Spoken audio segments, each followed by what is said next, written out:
নবী করিম সাল্লাল্লাহু আলাইহি ওয়াসাল্লাম গভীর ঘুমের মাঝে মগ্ন। জাবির ইবনে আব্দুল্লাহ রাদিয়াল্লাহু তাআলা আনহু প্রহরারত। তাই যখন এক গাছ বহুত দূর থেকে নিজে নিজে উকড়ে গেছে আর আডা শুরু করছে, গাছে আডে। কে আডে? কও না। আইটা ফট দিছে নবী মুখা। আমার নবী যেখানে ঘুমো নবীর দিকে যাত্রা শুরু করছে। ইফত সিফত ইদিক সিদ্দিক আঁকা বাঁকা চলে না, একদম নবীর সোজা আইতে আছে। আইতে আইতে একবারে আমার নবীর কাছেই আমার নবীরে ছায়া দেওয়া শুরু করছে। জাবির ইবনে আব্দুল্লাহ রাদিয়াল্লাহু তাআলা আনহু হতবাক, পলক্ষীন দৃষ্টিতে ওইগুলা দেখতে লাগলা। অদ্ভুত ব্যাপার, গাছ নিজে নিজে উপড়িছে, আবার চলে, আবার দয়ার নবী রাইয়া ছায়া দেয়। আমার নবী যে সময় ঘুম থেকে হজা কইবার উপক্রম হইয়া গেছেন, ওই সময় গাছটা আরেকবার একটা একটা যেখানে আছিল সেইখানে ফিরত গেছে গিয়া। জাবিরের তো পেট ফুলি গেছে, নবী কোন সময় হজা কইবার হইতা।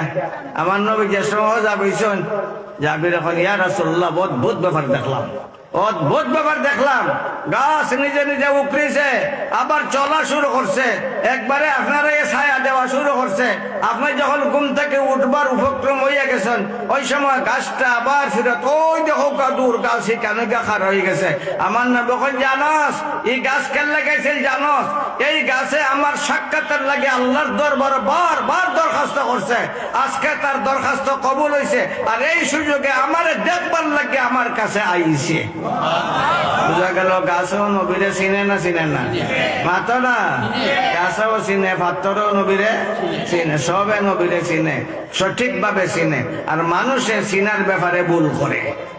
গাছে চিনার ব্যাপারে ভুল করে না, বাঘে চিনার ব্যাপারে ভুল করে না, পাথরে চিনার ব্যাপারে ভুল করে না, কিন্তু মানুষে নবীরে চিনার ব্যাপারে ভুল করে না, করে না, ভুল করে।